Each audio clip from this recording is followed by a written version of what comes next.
Coming up on Behind the Ball, we have retires and we have fires as the NFL offseason is officially underway for most of the league. And then the divisional round of the playoffs are set and two quarterbacks are looking to make fireworks like a previous college contest.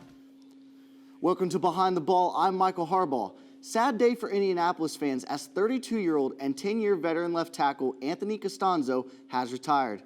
The 2011 first-round pick has decided to hang up the cleats after 10 seasons.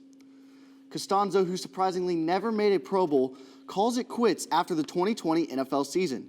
Costanzo decided to retire after a serious ankle injury he suffered in Week 16. Costanzo found out he would need surgery, so he thought it was time to hang it up. Costanzo played in all 144 career games and started in 8 playoff games. The Colts are going to have their work cut out for them trying to replace the veteran tackle. Yeah, I mean, it's just kind of like, it's hard to explain. It's just kind of those things when you know, you know. Yeah, I guess the decision, I mean, I waited to make the decision finally, obviously after the season here. But, I mean, I contemplated it last year and, I've kind of been thinking about it and trying to evaluate things. And yeah, it just seemed that it was the right time. And you know what, after doing it, and I'm very, very pleased with my decision. I feel good about it. The Philadelphia Eagles have fired head coach Doug Peterson less than 3 years after he led them to the franchise's only Super Bowl title. Peterson was 42, 37, and 1 in 5 seasons. He led the Eagles to 2 division titles and 3 playoff appearances before going 4, 11, and 1 in 2020. Although many believe it was not the record that got Peterson fired, fans are still upset about that Week 17 finale against Washington where Peterson threw the game away by benching rookie quarterback Jalen Hurts. Peterson came out and said that he was trying to win the game, but many were still skeptical. There is no bad blood between Peterson and the team, as owner Jeff Lowry actually finds Peterson to be a close friend. Peterson had been part of the organization for a long time, quarterbacking for the Eagles in the 90s and being the assistant coach for Philly under Andy Reid. After following Reid to Kansas City, he returned to the team in 2016, led them to a Super Bowl in 2017, and hasn't really been the same since. Jeff Lowry talked about the decision in an interview on Monday.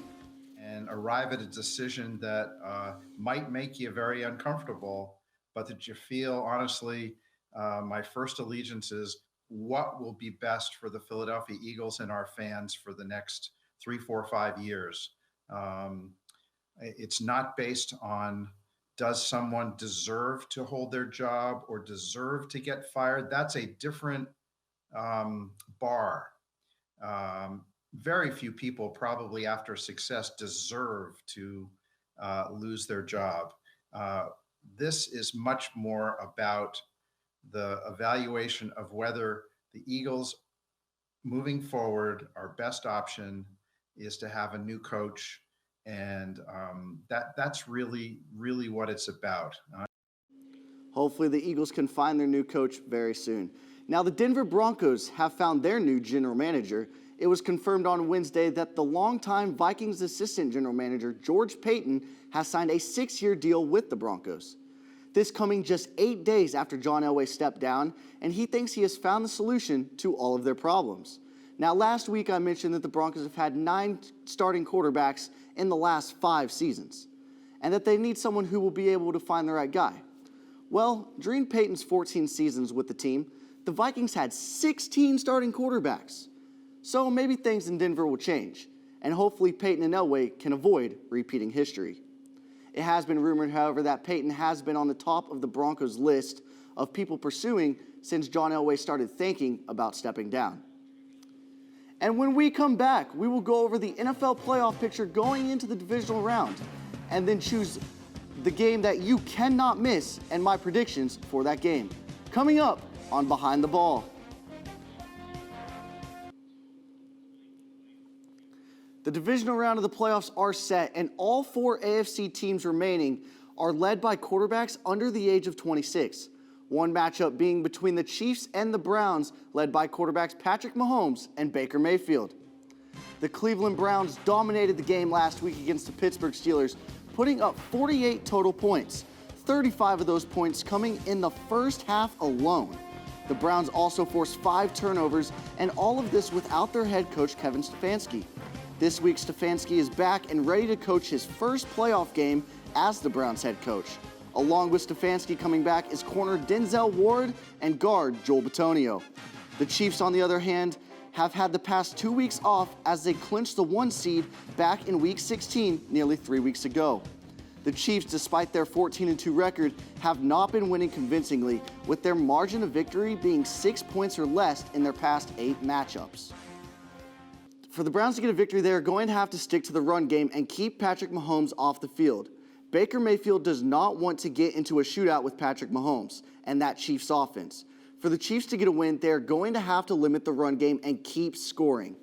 The Chiefs offense is no worries, but if Kareem Hunt and Nick Chubb get going, the Browns will be near unstoppable and the Chiefs offense will never see the field.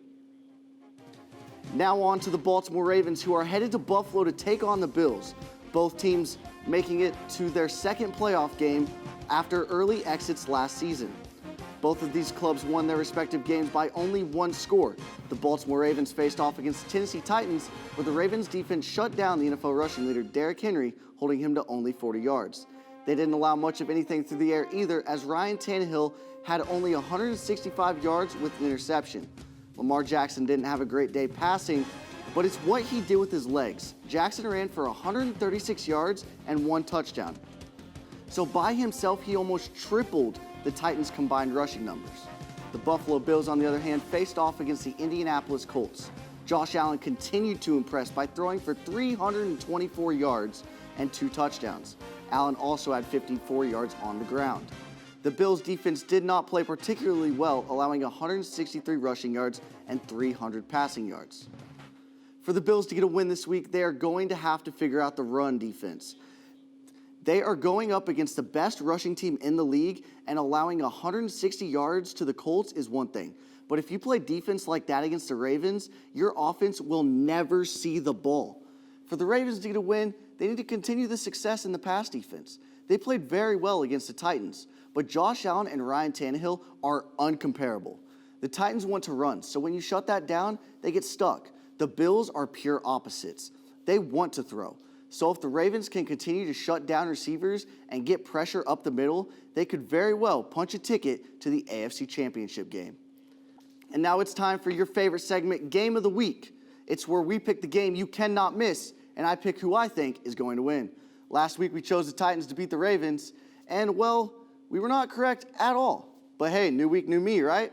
Let's get into it. This week we have the Tampa Bay Buccaneers versus the New Orleans Saints, possibly Tom Brady and Drew Brees' final matchup. The Buccaneers last week faced off against the Washington football team in the wild card round. The Buccaneers won the game 31-23. Tom Brady played very well, throwing for 381 yards and 2 touchdowns. The team also had 142 yards on the ground. The defense didn't play their best, allowing 300 yards through the air to a third-string quarterback. They did, however, force an interception, which is a good sign. We're going to have to play better against Drew Brees. Speaking of Drew Brees, the Saints played the Chicago Bears last weekend and won the game 21-9. Drew Brees threw for 265 yards and 2 touchdowns, and the team had 123 rushing yards. But the Saints defense played tremendous, not allowing a touchdown. They held Mitch Trubisky to 199 yards and allowed only 48 rushing yards. The Saints definitely played much better game defensively. The Saints beat the Bucs 2 times this season, but that may not be a good sign.